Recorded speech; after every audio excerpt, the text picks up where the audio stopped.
What's up, people? Rage here. Today, let's talk about flat screens.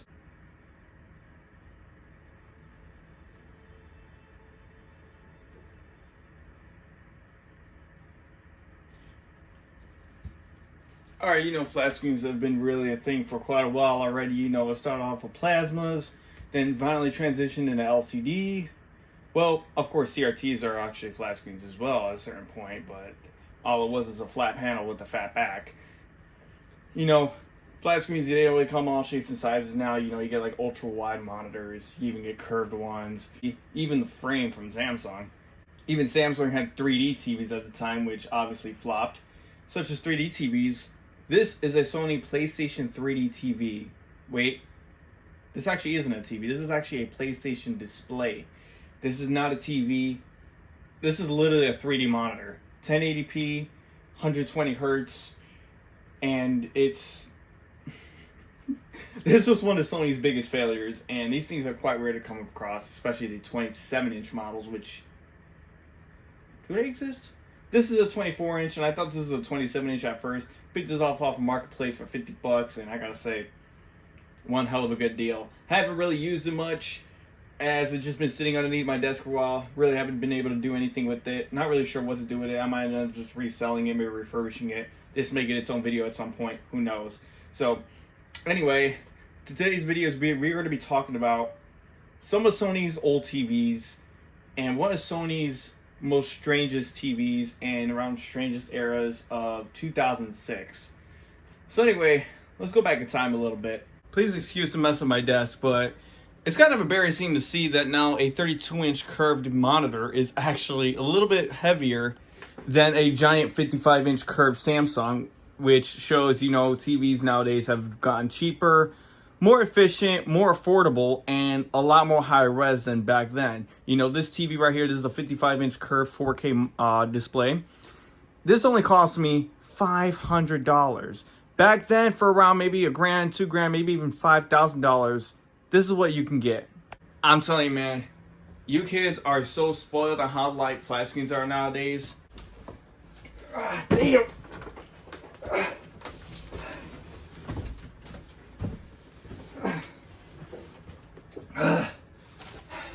And this ain't even a plasma. So this is Sony's one of highest end TVs back then. This is the XBR line. And I gotta say, this TV is quite something. Honestly, looking at this thing here, this thing on my desk, on my table here, it's freaking massive.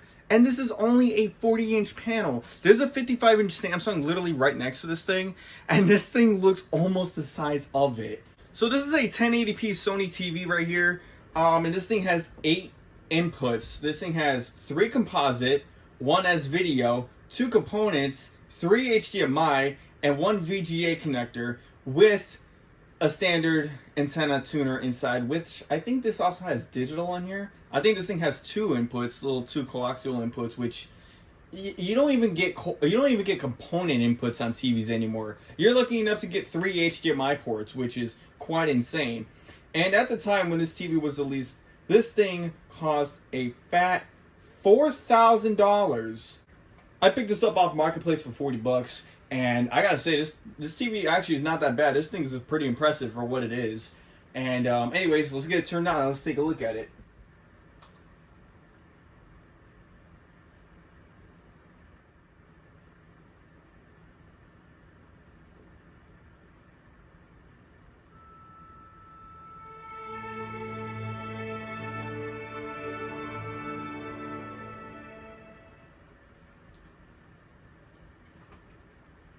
Oh man, just seeing the Sony logo light up now, it just shows like how much the newer TVs have taken away from you. I remember back in 2016, Samsung had those curved screens, and they had like the illuminating Samsung logo. Those were, I think, the Q series TVs. They were the QLEDs, and man, those TVs were super nice. And it sucks because now they're phasing those out. They're coming out with the 55-inch Odyssey Arc, which is already out, obviously. I don't know why I'm saying they're coming out with it, even though it's been out already.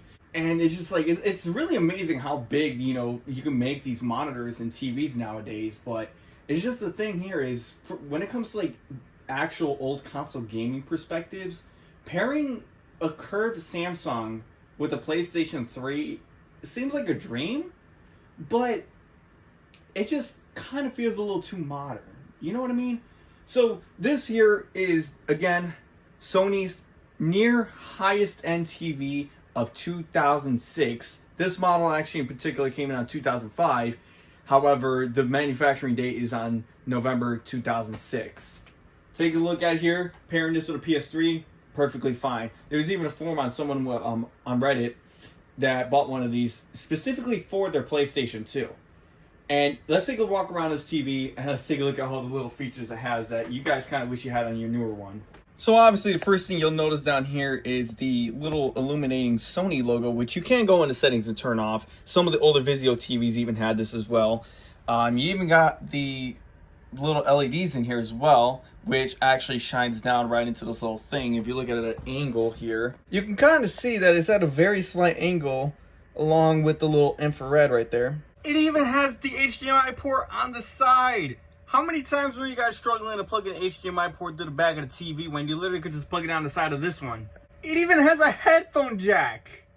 Up there you got the little Bravia logo, and you just basically have this little window around here, like a little bezel here. And the illusion of this is it's supposed to show the TV looking like it's just floating on thin air. It's in this little frame, and it looks like a piece of art, you know. I mean, yeah, the bezels are literally as thick as a whole hand. Yes, that's true. But the thing here is TVs are becoming so thin and bezel-less that it's just like, you know, you can't put, you know, pretty decent speakers right here. It's just the art style of it is just so gone now. Every TV, every phone, almost every display, any device nowadays literally looks just the same. Older TVs back then, either they looked really clunky or they just look like a piece of art, such as this one right here. And, you know, don't get me wrong here. We really have come a long way with flat screens. Look at this. This is like insane for how thick this thing is, and I struggle to carry this thing. This thing is a flat screen. This isn't even a plasma display. This is pure LCD 1080p, and this thing is literally like, look at this, it literally curves my dresser. Let's see if I can even open this. I'm scared to open it. I feel like it's just gonna cave in.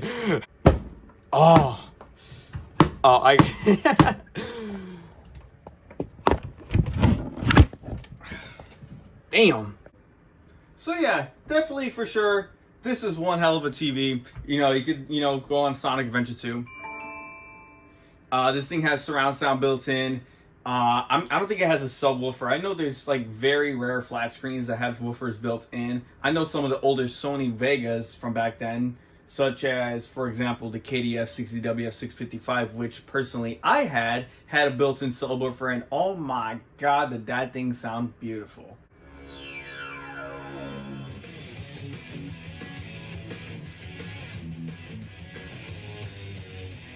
You know what? I think we had auto volume enabled on here, and I'm glad I did, because oh my god, the intro is so loud every time I start this game. Let's go through the settings here real quick and see if we can actually adjust that. Alright, let's see how loud it is now.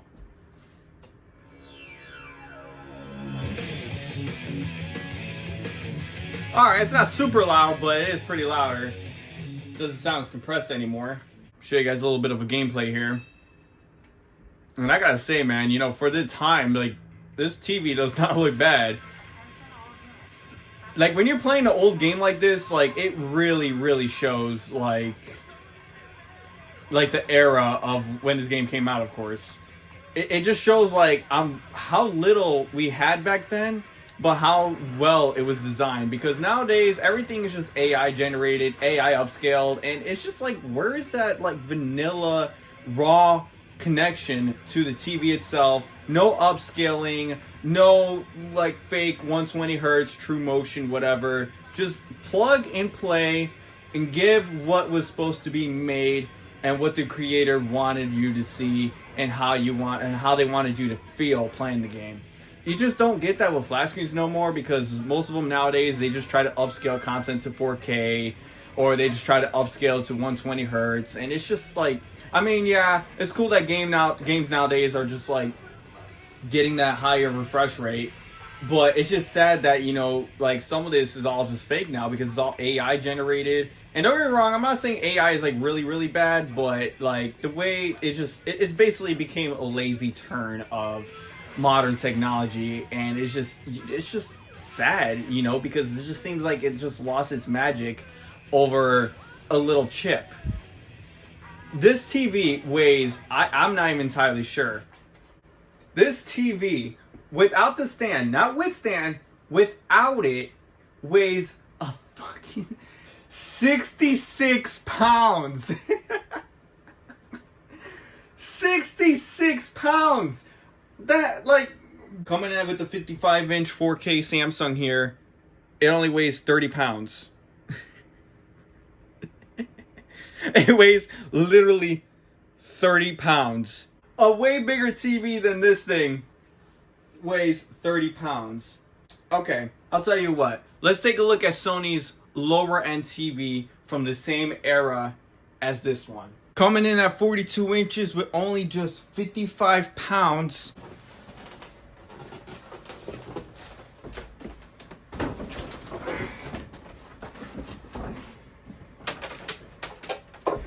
The Sony Vega.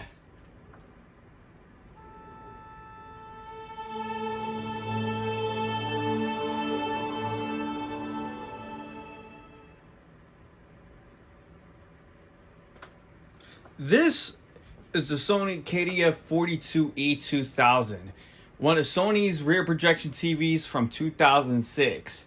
And now, you did see the XBR earlier. They made flat screens around the time that Sony made this TV. And you sometimes need to wonder, why did Sony make a 42-inch rear projection TV literally around the time when flat screens came along? There was definitely plenty of flat screens at the time that were the same exact size, if not bigger. I've definitely had a handful of 42-inch flat screens, especially they were plasma, LCD, no matter what. I had quite plenty of them. Now, flat screens back then, of course, were quite expensive. As you see, the last one's like $4,000. And for this TV, at the time of 2007, as far as I know, this TV came around at $699. That's literally cheaper than most iPhones nowadays, which is insane. Another thing is, for about $200 more, you can actually get a 37-inch you can get a 37-inch Sony rear projection. 37-inch. Why did Sony make a 37-inch rear projection TV? I have no idea. My theory is, well, let's take a look at the iPhone 8. You know, people really loved that phone. It was a really nice iPhone at the time, you know. And some people didn't want to upgrade theirs because they liked the size of it, they liked the home button, and they didn't want to learn any of the new gestures. So what did Apple do? They went ahead and grabbed that phone, upgraded the internals, put a new processor in there and all that, even put 5G in it, and gave us the iPhone SE, which is literally the iPhone 8 with 5G, A15, and all that. It's basically an iPhone 13 with a home button and LCD. So why am I bringing that up? Well, the thing here is people back then really loved CRT TVs. They really never wanted to upgrade to a flat screen or just couldn't afford a flat screen at a time. So what Sony did was, as far as I know, they made a TV the shape of a CRT that had a high definition, a digital tuner, and it was literally just a drop-in replacement, and you just put it in there. I'm thinking maybe the 37-inch was actually the light version of Sony's HD CRT, which is also one of the infamous ones that gamers really, really love because it's a high definition CRT TV with very low latency, and a lot of old school retro gamers really love them. So for me personally, I'm not really much of a gamer, but when I game, I only game on my PlayStation 3, Xbox 360, or my Wii U. Most of the time I'm actually playing the Wii games. I really haven't played the Wii U in I don't even know how long. Other than that, I'm usually playing other games on PC, which is why I have my 55-inch. And I'm going to explain why I even got this one here. So my 55-inch is strictly my computer monitor, and I do not want to run all my gaming consoles on one display and have to keep changing inputs constantly. If, like, let's say if I'm doing any mods to a console, such as this PlayStation 3 right here, as you can see, had the original cold boot and the startup sound that the original launch model PS3 came with around the time that this was out. And also, I just really, really love the aesthetics of these old Sony rear projections. I actually grew up with one, and I just loved it. However, since due to our current living conditions, and for how heavy that thing is, and how big and clunky it is, I can't get one. It's really easy to pick these rear projections up nowadays. You can literally go on Facebook Marketplace. Hey, you know what? All you need to do is just walk outside your house, look in the alleys, and hope you get lucky. Sometimes you might even find something newer. And they got the, even Sony had the XBR line at the time, where it was the 70-inch rear projection, and at the time, that was a 720p. So, a 720p, 70-inch TV, you could definitely smell them pixels. I mean, Samsung's coming out with like 86-inch 4K panels now, and those things are basically starting to, well, look like this. And I mean, you can only get them so big to a certain extent to where, you just have to sit all the way back just so you don't see those pixels.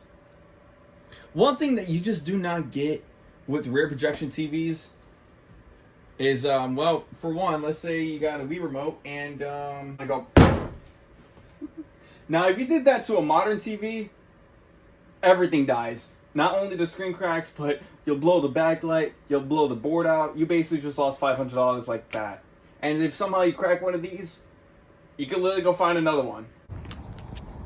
You know what? I found another one. There, that's all I gotta say. This one in particular, I picked off Facebook Marketplace for $40 as well. Now, the Sony that I just showed you guys before, that one I really didn't want to get because I don't want to get a flat screen. I wanted to get a rear projection because, again, I like the nostalgia, I like the aesthetic of it, and also it matches really well with the older games. Let's load up Sonic Adventure 2 real quick.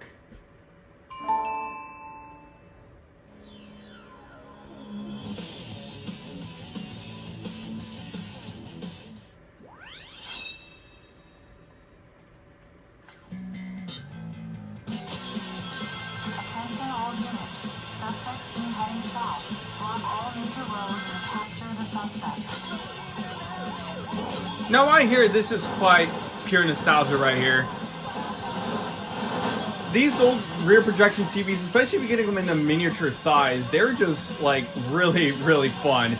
And even like not just using them as an actual TV, like the things you can do with these as well, like outside of using it like normally, it's almost endless. Like you can do a lot more with these than you can with normal flat screens nowadays.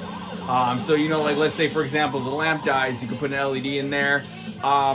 If you somehow break the screen, you can actually turn one of these into a projector if you wanted to. It's a lot of science behind all that though, but I mean once you figure it all out, I mean you will not be disappointed here. Also, you know what? While we're here, let's go back a little bit and let's go back to like sort of a more fitting era of what this TV looks like now. This obviously is not a CRT. This is actually a 3 LED projector. This has the Wega engine with Sony's infamous optical block, which if y'all don't know, Sony actually had a lawsuit with that because these TVs ended up getting plagued with the blue dots and the yellow stains and the blobs on the side. It was terrible. My Sony KDF-40XBR2 back from 2014 actually had that, which is the reason why I was passed down from one of our family members, because they had that TV. They had it for quite a while, and they ended up getting those blue dots, so they ended up giving it to us, and we basically had a TV in our front room, and I always messed with that thing left and right. I even tried fixing it myself, and well, it definitely knew how to get to the optical block, but it just, the only way to fix it really is to replace a certain polarizer film, which is basically a little LCD panel that connects to the board among the two other ones.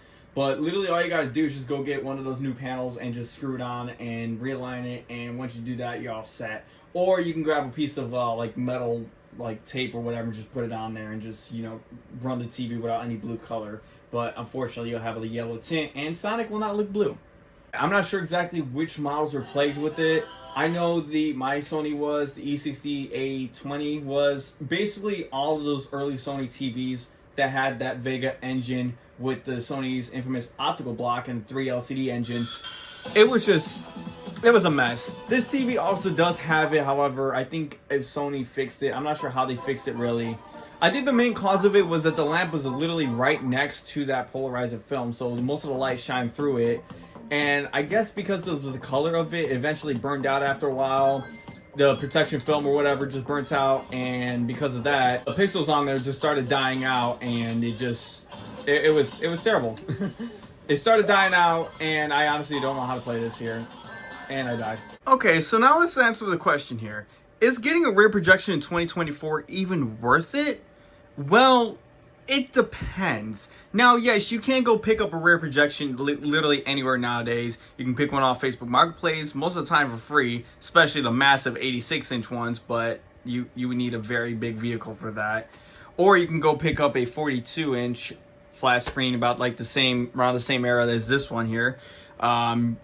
The upside with getting a flat screen is you won't have to do an overscan, whereas that is actually a problem with this one here as well. However, most of the time, some games usually keep everything in centered, and there's even some consoles that can actually shrink the screen for you.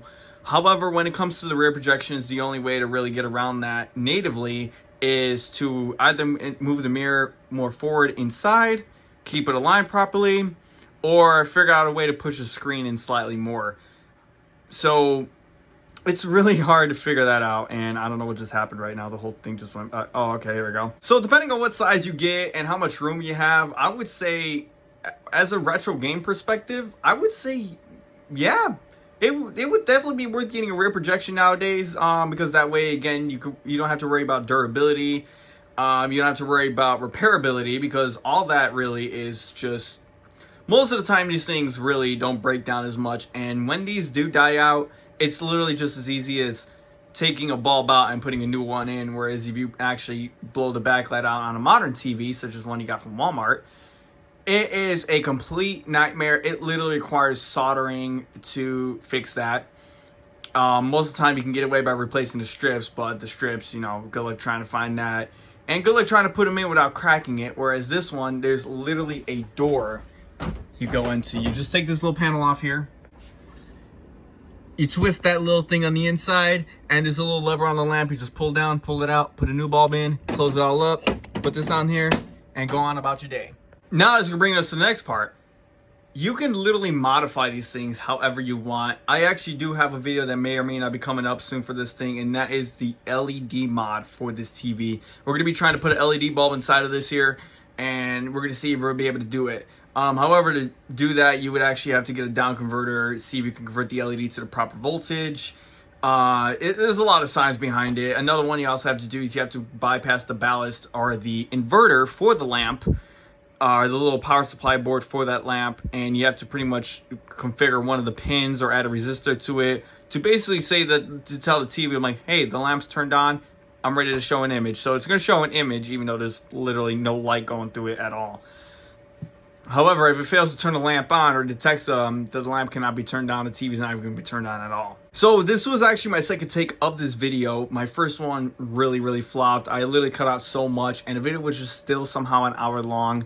And I will let you know, I nearly broke this thing twice in that video. For one, I actually took the lamp out to show you guys how easy it was to replace. And when I went to go turn it on, this happened.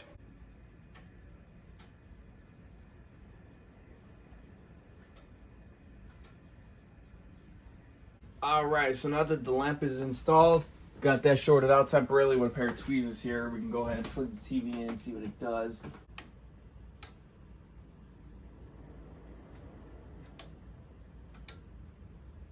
Still? It's just not coming on.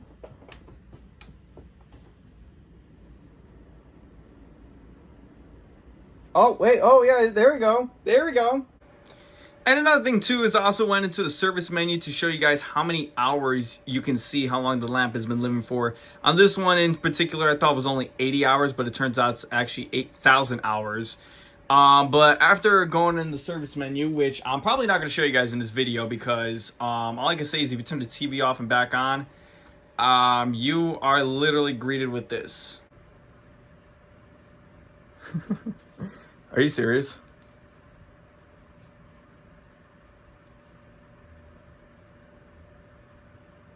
That's gonna be annoying. So if you know what you're doing, you can go ahead and go into the service menu and you can make this thing so much better. You can actually adjust a lot of settings on there, more than you actually can in the actual settings, such as the screen size and all that. But in my opinion, I would say just leave it as is because these TVs are pretty damn good for what they are. They're pretty good once they get off the shelf. Sony, you know, they really tune the TVs up pretty well. So whatever settings are on there, I would just say leave it be. But anyway, you know what? If you got the space, you have a little cabinet, I would say this will definitely be a really nice TV just to put in the corner and just forget about it. You know, you got your friends coming over or whatever, and they want to play like old PlayStation or an Xbox or whatever, you know, just turn this TV on, let it run, and put it in the corner. So one of the downsides of having one of these as well is the power consumption. These things actually take a little bit more power than usual, and they do consume a little bit more heat than usual as well. I did actually shut this off, and in like maybe half an hour later, the whole back of the TV was still very, very warm. I'm not sure if that had anything to do with me messing with the service menu or what, but yeah, this thing, I feel like I shouldn't have been running that warm. I think it's better because I shut it off before I left the house earlier, but I'm not sure. But yeah, this thing does get quite hot, and also the lamp does produce a little bit of radiation. Even Sony has a little bit of warnings on the covers about that. But we are going to be putting an LED lamp in here, so it shouldn't be really that bad. Also, another thing I do want to do as well is inside of it, even though you do have the Wega engine, you have the inputs, and you have the lamp and the fan and everything right there. Right behind the inputs is actually a lot of room in there. So my plan for this thing is I actually want to get a decent amplifier inside this TV. I'm not going to do a whole car audio install of this thing, but I'm going to make it sort of similar to it. Might put some line out converters on the speakers. Rerun the wires, run them through a better amp so there's literally little to no distortion on here, and even add a wireless subwoofer to it. So that way, you know, if I ever want to move the TV around or want to put the subwoofer somewhere else, it's not going to be all inside, because there's a lot of room to put whatever you want in here, but there's not enough room to put a subwoofer in. However, you do get one of the bigger Sonys, which, for example, you got the E60A20. There literally is a slot you could put the subwoofer in. There's literally like a lot of space right there if you wanted to. But there's just these older rear projections, they just leave out so much room in there. But most of that is also for cooling as well, so you got to be careful where you place things at. But I think what we're going to do to this thing, it should be pretty decent.